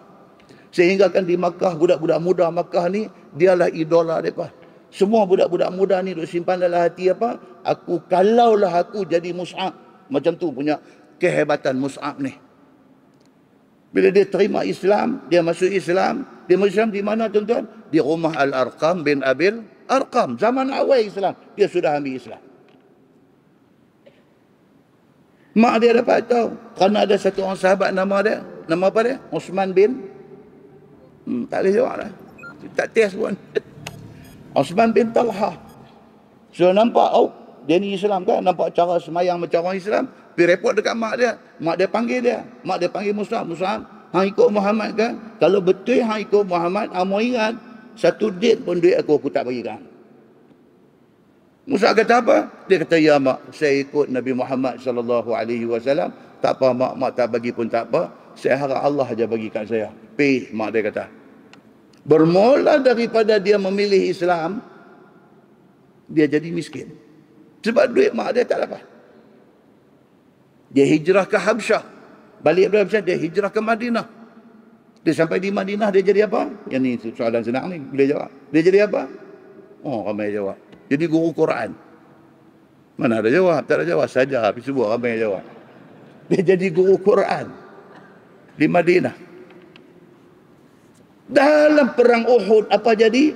Mus'ab bin Umair. Di waktu sahabat-sahabat Nabi dah jadi berselerak kerana kena attack dengan musuh ni, dia di antara 12 orang. 12 orang tuan-tuan. Yang pergi duduk lengkong Nabi. Duduk tahan dengan tak ada apa ni. Anak panah duduk main macam yang hujan ni. Duduk tahan dengan tangan. Duduk tahan dengan belakang. Jangan Nabi kena aja. Mereka punya duduk tahan ni. Mus'ab bin Umair ni salah seorang. Mana dengan nak jaga Nabi, mana dengan bendera Islam dia yang pegang. Mus'ab bin Umair. Akhirnya dia syahid di dalam perang Uhud. Waktu nak ke bumi, tak ada apa nak tutup mayat dia. Tutup kepala nampak kaki, tutup kaki nampak kepala. Nabi suruh apa? Nabi suruh ambil rumput. Nama apa rumput tu? Soalan last. Rumput izkir. Kita sebut dah bulan lepas. Izkir ni rumput apa? Rumput wangi. Kita kata apa? Orang Arab suka ada buat apa? Tu jawab dah. Bumbung rumah. Pasal apa? Selain daripada boleh dibuat bumbung, dia juga dapat aroma bau wangi. Rumput tu buat tutup kaki dia. Begitulah ending Mus'ab bin Umair. Malam ni dia cerita lagi kat kita. Maka ditangkis oleh sahabat yang bernama Mus'ab bin Umair radhiyallahu anhu. Dan pada hari itulah dia menanggung bendera orang-orang Islam. Mus'ab ni, dia pegang bendera. Dan dibunuh akan dia oleh Ibnu Qami'ah di hadapan Nabi sallallahu alaihi wasallam. Dia mati depan mata Nabi sallallahu alaihi wasallam.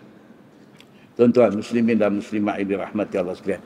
Dahsyat yang dikatakan pengorbanan para sahabat Nabi ridwanullah alaihim ajma'in. Selain daripada Mus'ab bin Umair ni, ada lagi Talhah bin Ubaidillah, sahabat Nabi. Dalam sebuah hadis riwayat daripada Qais radhiyallahu anhu, dia kata raaitu yada Talha syalla, dia kata waqabihan Nabi sallallahu alaihi wasallam yauma Uhud. Qais ni tabi'in, dia tak ada jumpa Nabi. Dia dan jumpa sahabat Nabi. Dia antara yang dia dan jumpa siapa dia? Talhah bin Ubaidillah. Qais kata apa? Dia kata, aku tengok tangan Talhah bin Ubaidillah ini syalla. Syalla maksud dia apa? Paralyzed. Tangan Talhah bin Ubaidillah ni sebelah sudah paralyzed, sudah lumpuh. Wa qabihan Nabi sallallahu alaihi wasallam yauma Uhud. Tangan dia jadi jam, jadi lumpuh sebelah, pasal tangan tu duk tahan anak panah daripada kena Nabi sallallahu alaihi wasallam. Hadis itu sahih riwayat Al-Bukhari. Tuan depan ni semua esok tuan-tuan pergi menghadap Allah, apa yang ada di badan depa tu saksi di depan Allah. Dalam sebuah hadis lain riwayat daripada Jabir bin Abdullah radhiyallahu anhuma, kata dia, qala rajul lin Nabi sallallahu alaihi wasallam yauma Uhud, ara'aita in qutiltu fa aina ana? Qala an-nabi sallallahu alaihi wasallam fil jannah. Fa alqa tamarat fi yadihi summa qatala hatta qutila. Atau kama qala, hadis sahih riwayat Al-Bukhari. Satu insiden, tuan-tuan, itu hebatnya Islam. Tang mana hebat dia? Pasal Islam ini, Al-Quran dan hadis merekodkan kejadian-kejadian yang berlaku. Semua benda recorded. Dan kita hari ini boleh baca. Kita tak ada zaman tu. Kita tak tahu pun apa jadi pada masa tu. Tapi mai ayat Quran dengan hadis cerita. Daripada Quran dan hadis ni kita tahu bagaimana keadaan pada masa itu. Kata Jabir bin Abdullah apa dia? Bila berlaku perang Uhud ni, dalam kalang kabut Uhud ni, satu orang sudah mai di depan Nabi sallallahu alaihi wasallam. Dan lagi dia kata dekat Nabi, ara'aita in qutiltu fa aina ana? Dia mai dekat Nabi, dia kata, ya Rasulullah, ni kalau saya randuk pi, saya perang dalam Uhud ni, kalau sekiranya saya mati, di mana tempat saya nanti? Ni, kalau lah ni saya randuk pi dalam perang Uhud ni, saya pi berperang. Kalau saya mati, takdir kata saya mati dalam perang Uhud ni, di mana saya? Nabi jawab dua patah ya. Nabi kata fil jannah. Nabi kata hang akan duduk dalam syurga. Dia dengar tuan-tuan. Fa'alqa tamarat fi yadi. Kurma duk ada dalam tangan, duk makan ni. Dia lempang buang buah kurma tu. Summa qatala hatta qutila. Dia pergi masuk berperang mati-matian sehingga mati. Pasal apa? Dengar Nabi kata syurga, dia lupa habis. Muslimin dan muslimah ini rahmati Allah sekalian, hadis itu sahih riwayat Al-Bukhari. Hadis daripada Yahya bin Sa'id radhiyallahu anhu. Hadis ini riwayat Imam Malik. Sebahagian ulama hadis kata dhaif. Hadis daripada Yahya bin Sa'id, dia kata lamma kana yaum Uhud. Dia kata waktu hari perang Uhud, qala Rasulullah sallallahu alaihi wasallam, man ya'tini bi khabarin Sa'd bin Rabi' al-Ansari. Bila habis perang Uhud dah selesai, Nabi berdiri di depan sahabat-sahabat. Nabi kata, siapa boleh pergi cari sahabat aku yang bernama Sa'd bin Rabi' al-Ansari, orang Ansar, orang Madinah. Dalam ramai-ramai ni, Nabi keluar nama dia. Siapa boleh pergi tolong cari sahabat yang bernama Sa'd bin Rabi' al-Ansari. Faqala rajul, ana ya Rasulullah. Seorang bangkit, dia kata saya akan pergi cari dia ya Rasulullah. Siapa dia? Sa'd bin Rabi'. Fazahaba ar-rajul yatufu bainal qatla. Dia ni pun pergi masuk ni, mayat duk bergelempang ni dekat medan Uhud ni. Masuk pergi cari. Masuk pergi ronda-ronda cari. Wa qala lahu Sa'd bin Rabi', dia lalu dekat satu kawasan, satu sahabat Nabi yang bernama Sa'd bin Rabi' yang Nabi suruh cari ni, dia sudah tegak kawah duk mai cari ni, kawah duk mai ronda ni. Dia kata ma sya'nuk. Dia kata apa hal ni, hang cari apa? Qala lahu ar-rajul, dia ni pun kata, ba'athani ilaika Rasulullah sallallahu alaihi wasallam la atiyahu bi khabarik. Ni dia kata aku main nak cari hang, dia kata Nabi suruh aku main cari hang. Pergi habaq dekat Nabi macam mana keadaan hang. Qal, kata Sa'd bin Rabi' yang cedera parah ni, nak bangkit tak boleh dah, dia pun duk bergelempang juga. Dia kata dekat kawan mai cari ni. Dia kata fazhab ilaih. Dia kata hampir balik dekat Nabi. Fa aqra'hu minni salam. Pi habaq dekat Nabi aku kirim salam. Nak bangkit, nak berjalan pi tak boleh lah. Cedera teruk. Dia kata pi balik dekat Nabi. Habang dekat Nabi aku kirim salam. Wa akhbirhu anni qad ta'intu ithnatai asyrata ta'nah. Dia kata pi habang dekat Nabi. Badan aku ni ada 12 bekas kena takik. 12 tempat. Wa anni qad unfirat maqatili. Dia kata pi habang dekat Nabi, aku dah rasa aku dekat dah dengan saat mati aku. Aku tak larat dah, dia kata ni.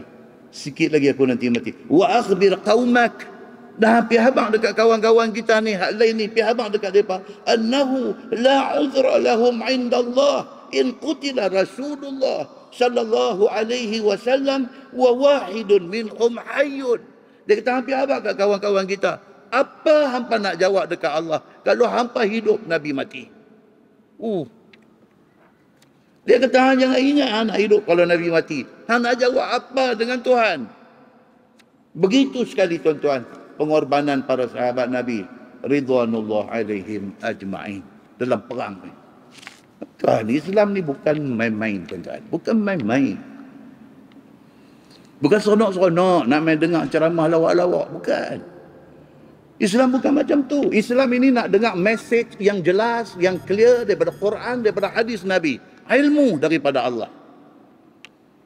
Cukup-cukuplah dengan hiburan dalam TV, Maharaja Lawak, dengan apa pun. Cukup dah kita duk bergelak di sana. Main masjid bukan nak bergelak. Main masjid kita nak serius dengan agama. Kita nak ambil ilmu, kita nak mencetuskan keinsafan dan kita nak motivate diri supaya kita boleh beribadah kepada Allah Subhanahu wa ta'ala. Sudahlah kita duk berseronok-seronok dengan agama ni. Agama bukan benda seronok. Agama ini benda serius. Muslimin dan muslimat yang dirahmati Allah sekalian. Dahsyat pengorbanan yang dibuat oleh Nabi dan para sahabat Nabi ridwanullah alaihim ajma'in. Baik, kemudian dia kata apa? Dia kata masalah di masyhur orang kafir akan Nabi SAW sudah mati kena bunuh. Orang kafir, musyrikin Makkah, Quraisy ambil kesempatan atas Nabi cedera teruk ni. Mereka nak bagi tahu kata Nabi sudah mati. Nak bagi down, nak bagi lemah semangat orang Islam. Iaitu bila dilihat oleh Ibnu Qami'ah akan Mus'ab mati, maka sudahlah terperasan kepadanya Muhammad sallallahu alaihi wasallam yang mati kena bunuh. Ibnu Qami'ah ni bila dia tadi dia baling batu kena Nabi, berdarah, patah gigi. Lepas itu bila Hamzah yang sudah terkorban ini mai satu perempuan nama Hindun, potong telinga, potong hidung, belah dada, ambil mamah makan jantung luar balik. Dia sudah naik syekh. Abdullah bin Qami'ah ni dia sudah naik syekh. Dia mabuk darah. Siapa dia buat? Dia pergi cari Nabi. Dia nak bunuh Nabi. Bila dia nampak, dia pergi Mus'ab bin Umair yang duk lawan dengan dia. Dia duk sangka kot Mus'ab bin Umair tu Nabi. Bila Mus'ab bin Umair rebah mati, dia duk ingat hak mati tu Nabi. Ini cerita Abdullah bin Qami'ah. Maka undur ia dan berkeriau ia mengatakan telah aku bunuh akan Muhammad. Dia duduk sangka Mus'ab bin Umair itu Nabi. Dia pergi cari tempat, dia keriau. Dia kata mata Muhammad. Muhammad qad mata. Muhammad sudah mati, dia kata. Dan berkeriau sertanya akan orang-orang yang keriau. Ni kawan-kawan lain pun dengar Muhammad mati. Terharu. Terharu pasal apa? Itulah yang dia pandak. Dia pandak Muhammad mati. Bila pecah cerita kata Muhammad mati, tak tahu nak abang seronok ni. Seronok. Pakai duk ria. Mata. Muhammad qad mata. Muhammad mati dah. Muhammad mati dah. Ni nak bagi tahu dekat geng-geng mereka ni. Semua pakai seronok. Nak mengatakan Muhammad sudah mati. Maka berpecah belahlah orang-orang itu. Dan jadilah Nabi SAW bersabda, mari kepada aku, wahai hamba Allah. Mari kepada aku, wahai hamba Allah. Maka berhimpunlah sahabat-sahabat Nabi SAW kira-kira 30 orang. Nabi bila tengok macam tu, cepat-cepat Nabi counter balik. Nabi counter balik. Sebab apa? Benda ni boleh menyebabkan orang Islam down. Nabi dah mati, habislah kita. Tuan-tuan, jangan kata Nabi diberitakan mati dalam perang. Hari Nabi mati betul pun down dah. Tuan dengar cerita macam mana hari Nabi wafat. Sayyidina Umar Al-Khattab tak boleh dengar berita kata Nabi wafat. Orang main habang kat dia, Umar, Muhammad tak ada dah. Dia cabut pedang. Hang sebut lagi sekali kata Muhammad mati, aku tahu nak buat pegang. Tak boleh terima berita kata Nabi wafat. Yang boleh terima dengan tenang ni siapa dia? Abu Bakar As-Siddiq radhiyallahu anhu. Nabi habaq dekat dia, ya Abu Bakar, Nabi kita Muhammad dah tak ada dah. Masa tu Abu Bakar dia ada di rumah dia dekat dengan Masjid Quba. Rumah dia dekat Madinah pun ada, dekat Masjid Quba pun ada. Hari Nabi wafat dia ada sana. Dia dengar, dia senang. Teriak ada, apa pun dah. Dia pakai baju, dia ambil kuda, dia pacu kuda, mai di rumah Nabi. Rumah Nabi, rumah anak dia, rumah Aisyah radhiyallahu anha. Dia masuk mai, dia tengok betul Nabi dah wafat. Dia keluar, jumpa Sayyidina Umar. Umar ni jadi tak boleh terima. Ni dengar berita Muhammad mati, dia tak terima. Masa itulah Abu Bakar baca balik ayat Quran, dah turun lama dah. Wa ma Muhammadun illa rasul qad khalat min qablihi ar-rusul. Baca balik dekat Sayyidina Umar ni. Wa ma Muhammadun illa rasul. Muhammad ni dia rasul, dia nabi. Dia bukan Superman, dia bukan orang yang tak boleh mati. Dia sama macam orang lain, dia juga tertakluk kepada hukum mati. Qad khalat min qablihi ar-rusul. Sebelum Muhammad berapa banyak dah nabi ada mati. Afa imma ta'au qutilan qalabtum ala a'qabikum. Adakah kerana hari ini kita dengar kata Nabi Muhammad mati, kita nak patah balik, kita nak sembah Tok Kong balik, kita tak mau dah dekat Islam pasal Muhammad tak ada? Baca balik ayat tu dekat Sayyidina Umar, baru dia boleh kontrol diri dia. Kalau tidak, dia tak boleh kontrol. Dia tak boleh dengar cerita kata Nabi wafat.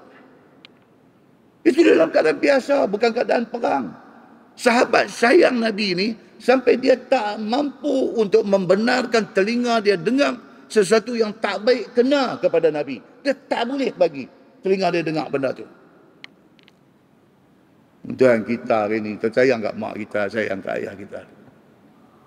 Duk kerja di Kuala Lumpur, duk kerja di Johor Bahru. Mak kita, ayah kita pun duk sihat elok. Tentu adik telefon. Kan? Boleh ni abang duk meeting ni. Abang tu. Itu bunyi suara teriak. Awak ni, siapa? Abang. Awak siapa ni? Tak apa, abang meeting tak, saya tak abang. Ada adik abang gitu.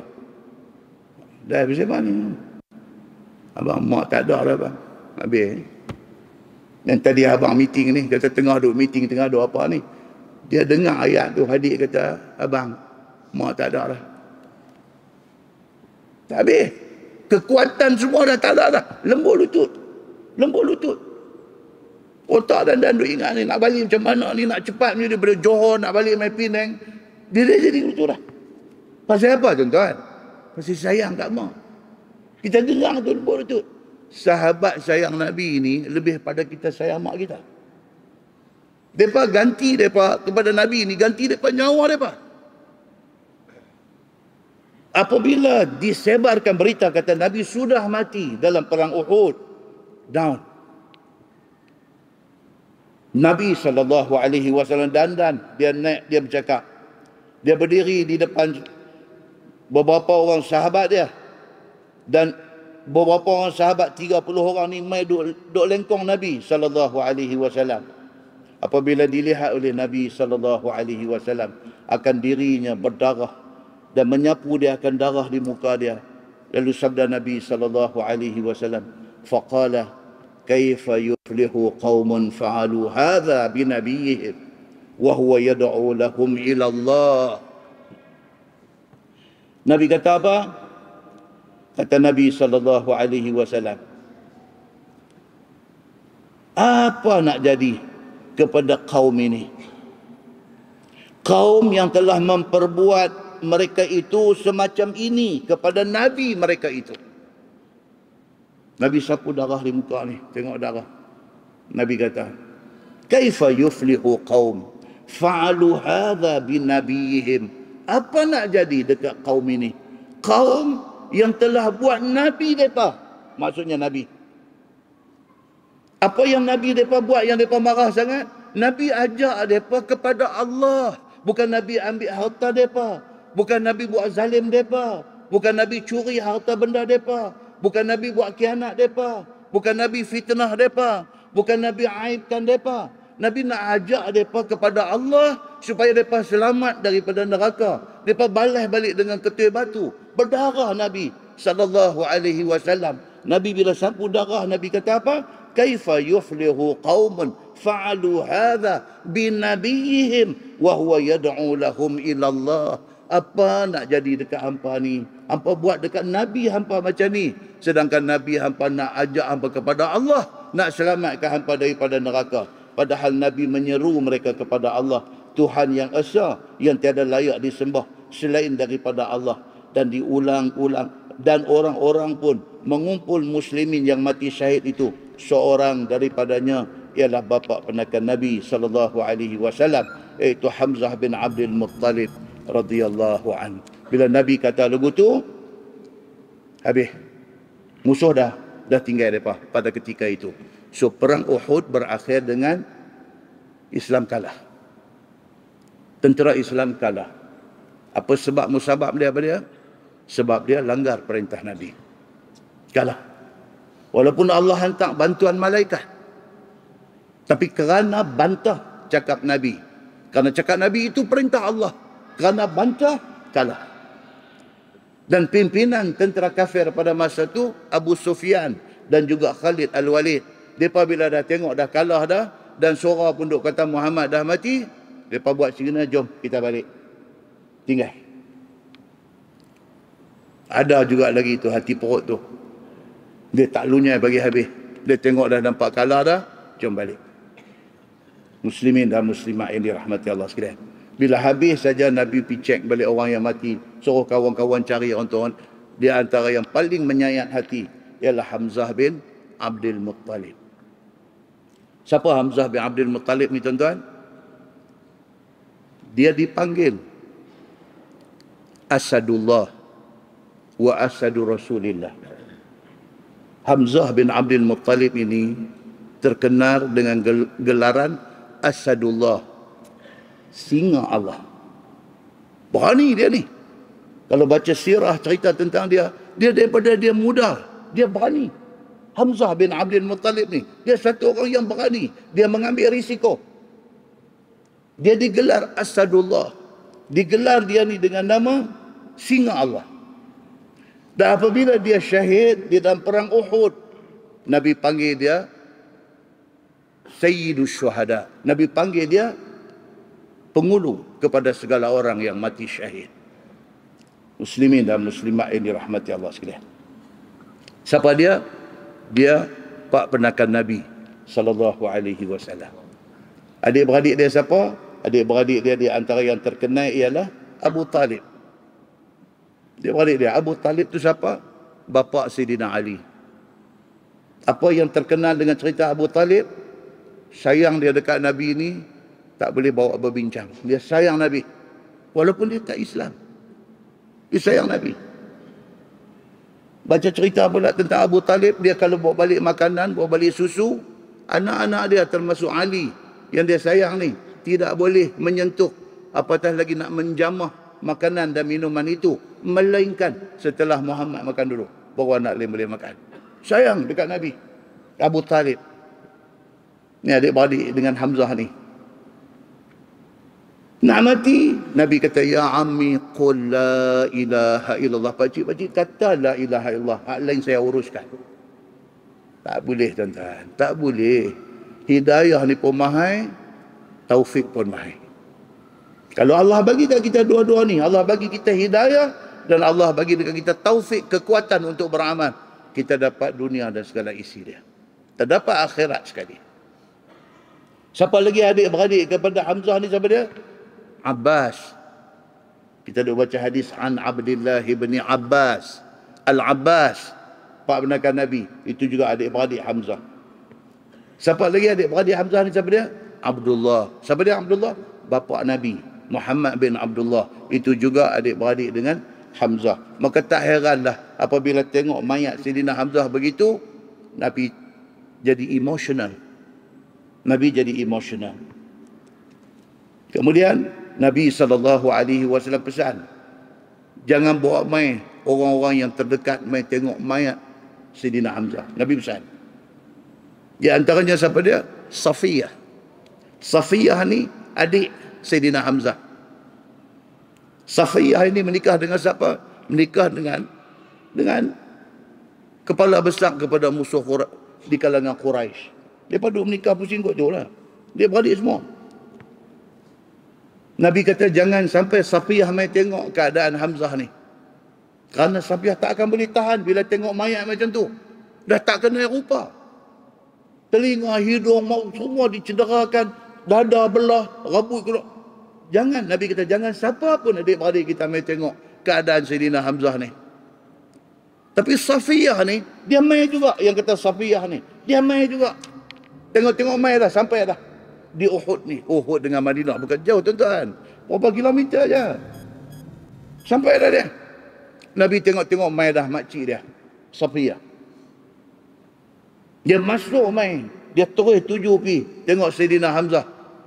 Safiyah tak meraung, tak merintih macam Arab jahiliah. Dia mai, dia tengok air mata dia saja keluar. Dia tak meraung. Nabi SAW pun terkejut.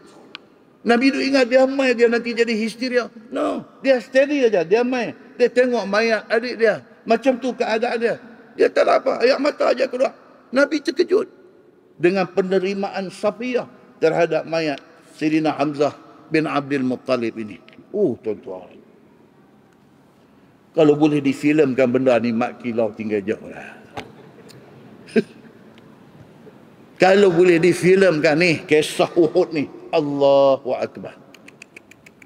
Mak kilau pun berapa ramai tu imam timpa habis. Tajuk tu sama tu. Muslimin dan muslimat yang dirahmati Allah sekalian. Lepas ini insya-Allah kita akan masuk cerita Nabi SAW mau mendoa kebinasaan ke atas orang kafir, supaya Allah turunkan laknat ke atas orang-orang kafir ini. Nabi bila dah tengok keadaan Hamzah macam tu, tengok keadaan Mus'ab bin Umair macam tu, tengok keadaan sahabat-sahabat yang kena lunyai dengan musuh ni macam tu, Nabi dah tak boleh tahan dah. Nabi manusia tuan-tuan, walaupun dia Nabi, dia manusia. Bila dia tengok ini perang kedua selepas Badar, inilah perang yang kedua. Badar Islam menang, Badar Islam kalah, dan begini hasil dia. Bila Nabi tengok macam tu, Nabi tak boleh tahan. Nak Nabi angkat tangan minta, ya Allah laknat, nak minta doa supaya Allah Subhanahu Wa Taala laknat orang-orang yang membunuh ni sahabat-sahabat dia, terutamanya Hamzah bin Abdul Muttalib, pak menakan yang dia sayang ni. Hamzah ni tuan-tuan jangan main-main. Waktu dia duduk di rumah Al-Arqam bin Abil Arqam, Nabi tengah duduk dakwah secara sirriyah, secara sembunyi ni. Ini cerita bulan depan. Sayyidina Umar sudah naik minyak, nak pergi cari Nabi hari tu.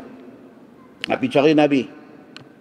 Dalam pada duk cari tu, orang jumpa dia. Dia berkata, Umar, apa cerita nampak? Dia kata, aku nak cari Muhammad hari ini, Muhammad tahu aku siapa. Dia berkata, sudahlah Umar, sembang gajah boleh terbang. Kalau hari ni lah, kalau hari ni. Sembang, dia berkata gajah boleh terbang. Neh, hantar tak? Neh, bukan ni, neh. Itu dia kasar itu. Neh, hantar dak adik hang. Hantar dak adik hang. Ni hang nak pergi duk mengamuk apa? Hantar dak adik hang. Adik hang pun dengan laki dia dah ikut Muhammad. Piu kata. Piu. Ini bulan depan.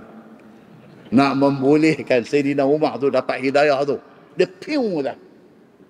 Dengar orang challenge dia, orang jengkai dah. Jengkai dulu tu. Pi rahang sembang. Piu. Apa jadi selepas daripada tu? Okey. Hidayah ni, cerita hidayah bulan depan. So, Nabi SAW dia tengok keadaan macam tu, Nabi nak angkat tangan nak minta kepada Allah supaya Allah laknat semua orang Quraisy, musuh yang menyebabkan orang-orang yang dia sayang ni mati macam ni. Baik. Nabi nak doa kebinasan itu dilarang oleh Allah Subhanahu wa taala. Pasal apa Allah larang? Satu. Ni bulan depan. Yang kedua, tak benarkah Nabi doa kebinasaan sebelum ni? Itu soalan kedua. Tak pernahkah Nabi doa kebinasaan kepada musuh sebelum daripada peristiwa perang Uhud ni? Tentu pernah dengar hadis Nabi SAW duduk di Mekah, Nabi duduk semayang di depan Kaabah.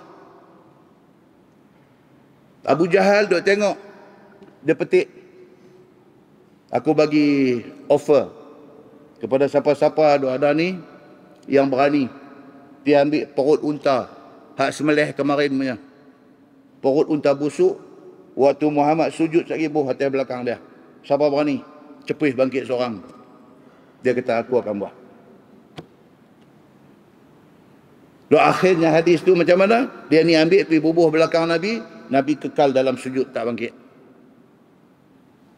Ibnu Mas'ud yang meriwayatkan hadis ni, Ibnu Mas'ud kata apa?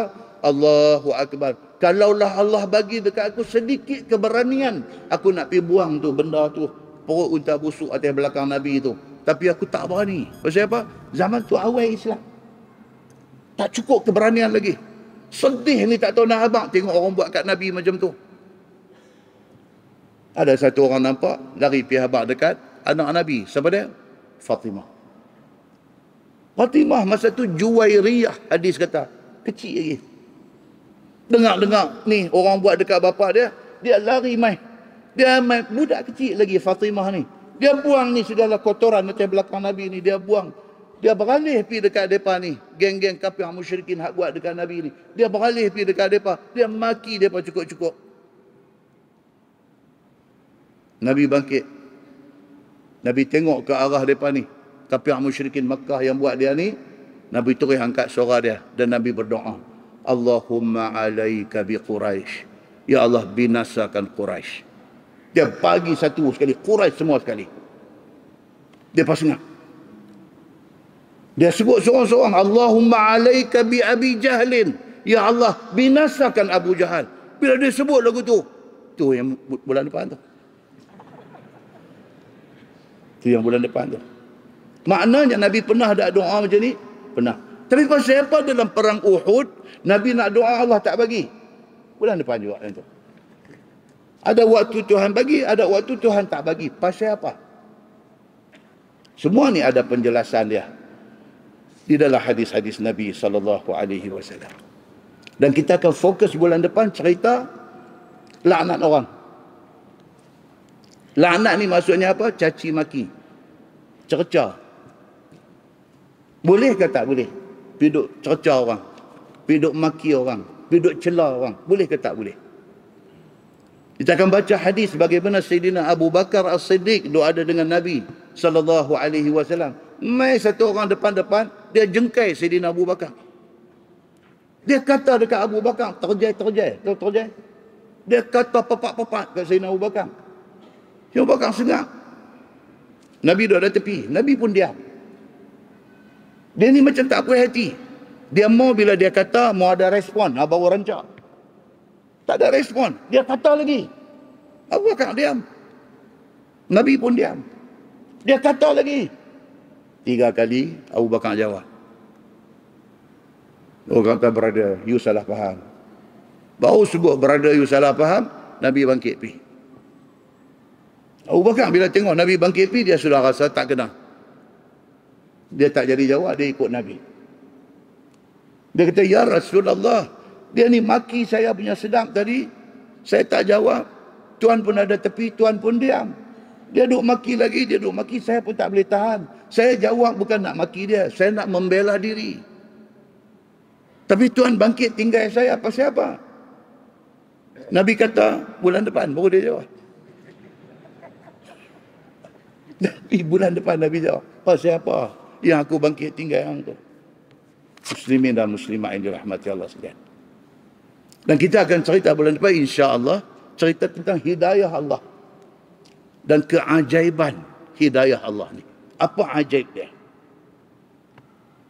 Dan satu doa Nabi SAW dalam keadaan Nabi doa supaya Allah Subhanahu wa taala bagi hidayah kepada salah seorang daripada dua Umar. Siapa dia dua Umar itu? Bulan depan juga. Banyak Allah bulan depan punya apa homework banyak. Kan? Benda tu tuan-tuan. Nah, wallahu alam.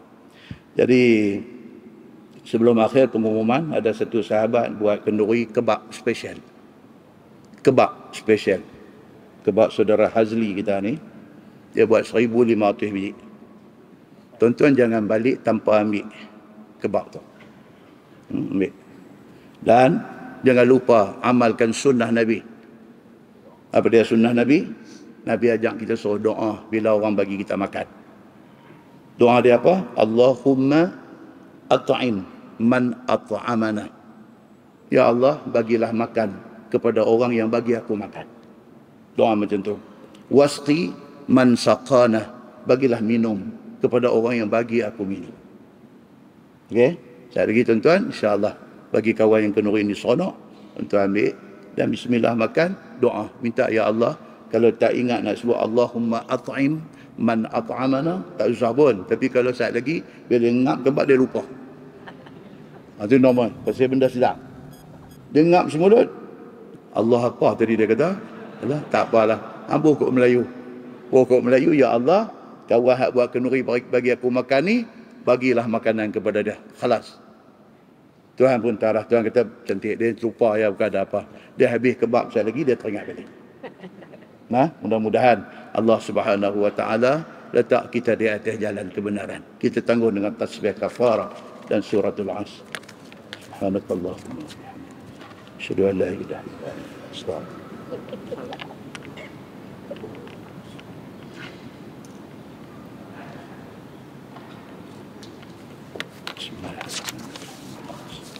إن الإنسان لفي خسر إلا الذين آمنوا.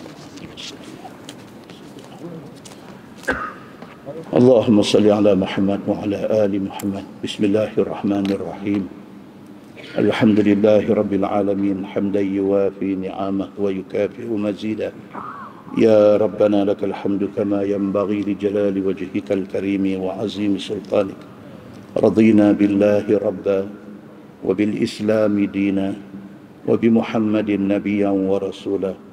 اللهم افتح علينا فتوح العارفين وارزقنا فهم النبيين بجاه خاتم المرسلين. اللهم فقهنا في الدين وعلمنا التأويل واهدنا صراطك المستقيم.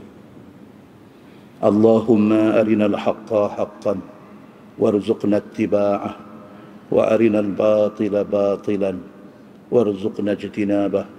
اللهم اجعل جمعنا جمعا مرحوما وتفرقنا من بعده تفرقا معصوما. وصلى الله على محمد وعلى آله وصحبه وسلم والحمد لله رب العالمين. السلام عليكم.